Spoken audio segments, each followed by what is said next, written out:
मेरा पाप लोगे। तमसा नदी के तट पर घने जंगलों में कुछ जंगली जातियां रहती थीं। वे लोगों को लूटमार कर अपना भरण पोषण करती थीं। डाका तथा लूटपाट ही उनका मुख्य कर्म था। उनका सरदार क्रूरसेन बड़ा निर्दयी था। उसके कोई संतान नहीं थी। इसके कारण उसकी पत्नी बड़ी दुखी रहती थी। एक दिन उसने अपने पति से कहा, तुम डाकुओं के सरदार हो, लूटपाट कर इतना धन लाते हो, पर हमारे बाद इसे कोई खाने वाला तो है नहीं, फिर इस पाप की कमाई का क्या होगा? सोचो। क्रूरसेन ने कहा, इसका दुख क्यों मनाती है? अभी तक राहगीरों को ठगता लूटता हूँ, उनका धन छीन लेता हूँ, किसी दिन कोई बालक लूट कर लाऊंगा और उससे तेरी गोद भर दूंगा। उसकी पत्नी थोड़ी दयावान थी, बोली, हे भगवान, कैसी बात करते हो? सोचो उस माँ का क्या हाल होगा जिसका बच्चा तुम उसकी गोद से छीन कर उठा लाओगे। क्रूरसेन ने कहा, थोड़ा रो धो लेगी, फिर संतोष कर लेगी। जब उसे दूसरा बच्चा हो जाएगा तो पहले वाले को भूल जाएगी। तुझे अपना बच्चा कभी नहीं होगा, इसलिए तेरी खुशी के लिए मुझे सा करना ही पड़ेगा। एक दिन सचमुच क्रूरसेन किसी ब्राह्मण के बच्चे को उठा लाया। उसकी पत्नी ने उसे मां जैसा प्यार देकर पाला। उसका नाम रखा रत्नाकर। बच्चा धीरे धीरे बड़ा होने लगा। जिस तरह निर्दयी डाकुओं के बीच वह पल रहा था, वैसे ही संस्कार उसमें आने लगे। बड़ा होकर उसने भी अपनी जीविका इसी प्रकार लूटमार से शुरू कर दी। क्रूरसेन अब बूढ़ा हो चुका था। उसके इस बेटे ने उसी के काम को अपना लिया। माँ को थोड़ा बुरा लगता था कि यह न जाने किस भले घर का लड़का है, हम लोगों की संगति संस्कार से लुटेरा बन गया है, पर कह कुछ नहीं पाती थी। लड़का जब जवान हो गया तो उसकी शादी कर दी गई। उसके घर में एक बच्चा भी हो गया। उन घने जंगलों से जो भी यात्री आते जाते, वह उनका धन सामान लूट लेता। एक दिन उस रास्ते से 5-6 ऋषि किसी यज्ञ में भाग लेने जा रहे थे। साथ में नारद जी भी अपनी वीणा बजाते ईश्वर का भजन करते चले जा रहे थे। वे सभी साधु महात्मा थे, उनको किसी का क्या डर। न उनके पास कोई धन था, न किसी से बैर, इसलिए निर्भय थे। रत्नाकर ने एक साथ इतने साधुओं को आते देखा तो सोचने लगा, आहा, आज तो खूब अन्न धन मिलेगा। ये साधु यजमानों से खूब धन पाए होंगे। अपने हथियारों से लैस होकर अचानक साधुओं के सामने आया और डांटकर बोला, हे साधुओं, तुम्हारे पास जो भी अन्न धन वस्त्र हो सब रख दो और चुपचाप चले जाओ। अगर तनिक भी प्रतिरोध किया तो जान से हाथ धोना पड़ेगा, सबको मार डालूंगा। अचानक सामने आए डाकू की सी बात सुनकर साधुओं की तो डर के मारे घिघी बंध गई। डरने से तो संकट से छुटकारा मिलेगा नहीं, यह सोचकर नारद जी ने साहस से कहा, भाई, हम लोग साधु सन्यासी हैं, हमारे पास धन कहाँ? हम लोग एक यज्ञ में जा रहे हैं। यज्ञ की समाप्ति पर ही कुछ दक्षिणा मिलेगी। अभी तो हमारे पास कुछ भी नहीं है।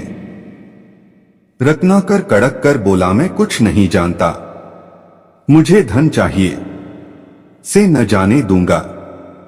हो सकता है तुमने अपने इस तंबूरे में छिपा रखा हो। चुपचाप सीधी तरह दे दो, अन्यथा मैं तुम्हारा तंबूरा तोड़ता हूं। यह कहकर उसने नारद जी की वीणा छीन ली। नारद ने सोचा, बड़े संकट में आ गए हैं, अब क्या करें? एक तो यह कर्म से डाकू और बुद्धि से मूर्ख, इसे तो दूसरी तरह से समझाना होगा। यह सोचकर नारद ने कहा, वीणा मत तोड़ो, हमारे पास जो भी होगा वह तुम्हें देंगे। तुम जो यह लूटपाट करते हो, यह बुरा काम है, इसका पाप भी लगता है। अपने परिवार के जिन लोगों के लिए तुम यह काम करते हो, उनसे जाकर पूछो कि लूट का माल खाने पीने मौज करने में तुम सब मेरे भागीदार हो, पर इस बुरे काम का जो पाप फल है, क्या तुम सब मेरे भागीदार हो, पर इस बुरे काम का जो पाप फल है, क्या तुम सब उसमें भी मेरे भागीदार रहोगे? मेरे मरने के बाद जब मेरे कर्मों का हिसाब किताब यमराज के यहाँ होगा, तुम सब उस कर्मफल में भी हिस्सा लोगे। रत्नाकर ने कहा, अरे सी बात तो किसी ने नहीं कही। विद्वान साधु हो इसलिए सी बात कर रहे हो, पर चतुर भी हो। मैं यह सब पूछने जाऊं और तुम सब यहां से मौका पाकर भाग जाओ। नारद जी ने हंसकर कहा, सी बात नहीं।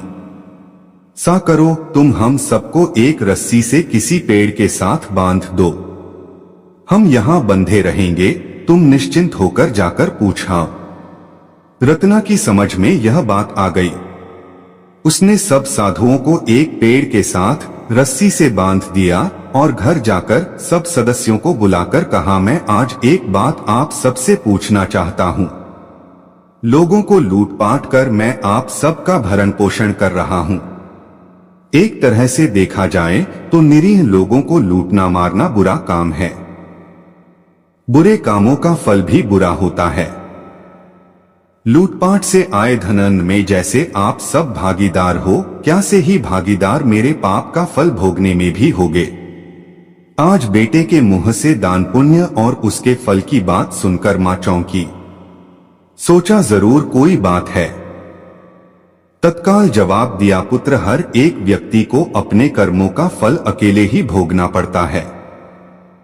कर्मफल में कोई किसी का भागीदार नहीं होता।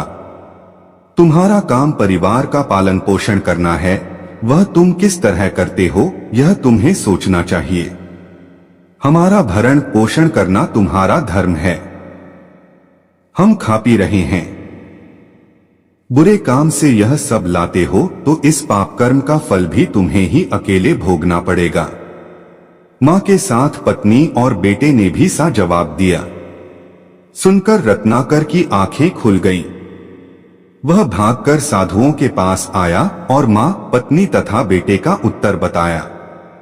नारद जी ने कहा, देखा, पाप कर्म के फल में कोई साथी नहीं होता, इसलिए अपना जीवन नष्ट मत करो, यह सब छोड़कर अच्छे काम करो। रत्नाकर को बड़ी ग्लानि हुई। उसने साधुओं को छोड़ दिया और नारद के चरण पकड़कर कहा, देवर्षि, आपने मेरी आंखें खोल दी। मैं अब जीवन की राह बदल दूंगा। मुझे अब परिवार से कुछ लेना देना नहीं। आप मुझे अपने साथ ले चलो और रास्ता दिखाओ। आपकी संगति में मैं इस पाप कर्म से छुटकारा पा जाऊंगा। रत्नाकर नारद के पास रहा। नारद ने उसे शिक्षा तथा ज्ञान दिया और तपस्या की विधि बताई। रत्नाकर सब भूल कर सा तप करने बैठा कि अपना तन मन सब भूल गया। जहां वह समाधि लगाकर बैठा था उसके चरों और मिट्टी का वाल्मीकि बन गया। उसी के बीच वह तपस्या में समाधि लगाए रहा। एक दिन नारद के साथ सरस्वती देवी आई। वर्षा से मिट्टी का वाल्मीकि घुल गया। रत्नाकर की समाधि भंग कर नारद ने कहा, रत्नाकर उठो, तुम्हारी साधना तपस्या सफल हुई। वीणावादिनी सरस्वती तुम्हें महाकाव्य लिखने की प्रतिभा प्रदान करने आई हैं। अब तुम्हारा नाम वाल्मीकि से प्रकट होने के कारण वाल्मीकि होगा। समझो तुम्हारा पुनर्जन्म हुआ। वाल्मीकि ने नारद और सरस्वती को प्रणाम किया। इन्होंने आगे चलकर भगवान राम के जीवन पर रामायण लिखी, जो वाल्मीकि रामायण नाम से प्रसिद्ध है।